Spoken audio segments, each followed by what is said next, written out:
দুধিয়া বালাসর নদীতে হঠাৎ করে জলস্তর বেড়ে যাওয়ায় মাঝ নদীতে আটকে পড়া পর্যটকদের উদ্ধার করলেন স্থানীয় দুই সাহসী যুবক। তরাই এলাকার এই জনপ্রিয় স্থানটি আপার বাগডোগরা গ্রাম পঞ্চায়েত ও বাগডোগরা থানার অন্তর্গত। প্রত্যক্ষদর্শীদের মতে রবিবার দুপুরে ওই নদীতে স্নান করছিলেন এবং নদীর পাড় পরিবর্তন করছিলেন অনেক মানুষ। সবই ঠিকঠাক ছিল, কিন্তু হঠাৎ করে পাহাড়ি এলাকায় প্রবল বৃষ্টি নামে। নদীর ভেতর থেকে অত দূরে থাকা পাহাড়ের গায়ে হওয়া বৃষ্টি কারো চোখেই পড়েনি, কিন্তু এটা তো ঠিক যে এটা পাহাড়ি নদী। ফলে পাহাড়ের কোলে হওয়া প্রবল বৃষ্টির জল হঠাৎ করে গড়িয়ে ওই নদীতে চলে আসে, আর এতে জলের স্তর অনেকখানি বেড়ে যায়, সেই সাথে বেড়ে ওঠে নদীতে জলের স্রোত। এদিকে তখনও কিন্তু পর্যটকরা মাঝ নদীতে রয়েছেন। নদীতে জলস্তর বৃদ্ধি আর সেই সাথে স্রোতের দাপটের কারণে মাঝ নদীতে থাকা পর্যটকরা দারুণভাবে শঙ্কিত হয়ে পড়েন। কি করবেন তারা ভেবে পাচ্ছিলেন না। আর ওই সময়ই ওখানে কোনো কারণে উপস্থিত ছিলেন শিব মন্দির এলাকার দুই যুবক রাজা রায় ও কিরণ সিংহ।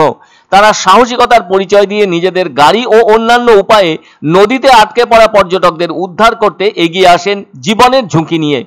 ফলে একে একে মাঝ নদীতে আটকে পড়া সব পর্যটককে তারা উদ্ধার করেন যথেষ্ট বুদ্ধিমত্তার সঙ্গে।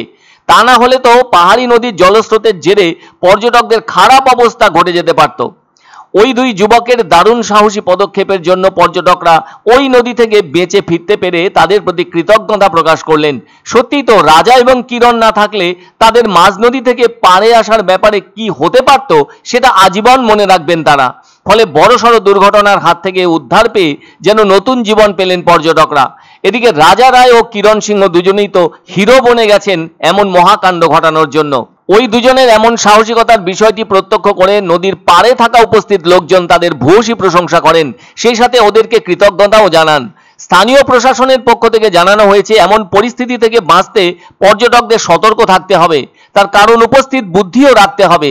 কেননা পর্যটকদের এ ধরনের হালকা জ্ঞান না থাকলে এর থেকেও কঠিন সমস্যায় পড়তে হতে পারে। মনে রাখা দরকার, পাহাড়ি নদীর ভেতরে যাওয়ার আগে দুবার চিন্তা করতে হবে, কেননা কখন হঠাৎ জল চলে আসবে নদীতে সেটা আগে থেকে জানা বড়ই কঠিন। তাই এ ধরনের নদীতে খেয়াল খুশি মতো মাঝখানে চলে যাওয়া একরকম নির্বুদ্ধিতার পরিচয় ধরা পড়বে। কোনো কারণে ওই দুই যুবক যদি ওখানে উপস্থিত না থাকতেন তাহলে কি হতো? দক্ষিণ ভারতে তো একটা নদীতে শখে নেমে পড়ায় হঠাৎ করে জল চলে আসায় পুরো পরিবারটাই নিশ্চিহ্ন হয়ে যায় সকলের চোখের সামনে। তাই ঘুরতে আসা ভালো, আনন্দ নেওয়াও ভালো, কিন্তু অতি সাহস কোনোভাবেই ভালো না, বিশেষত পাহাড়ি নদীর ক্ষেত্রে। এদিকে এ সময় মাঝে মধ্যেই পাহাড়ে বৃষ্টি হচ্ছে, ফলে বিশেষ করে বর্ষাকালে বা পাহাড়ে বৃষ্টির সময় ওইসব নদীতে নামার আগে স্রোতের গতি প্রকৃতি ভালোভাবে পর্যবেক্ষণ করতে হবে, না হলে যে কোনো সময়ে বিপদ চলে আসবে, যা ঠেকানো বড়ই কঠিন হয়ে উঠবে।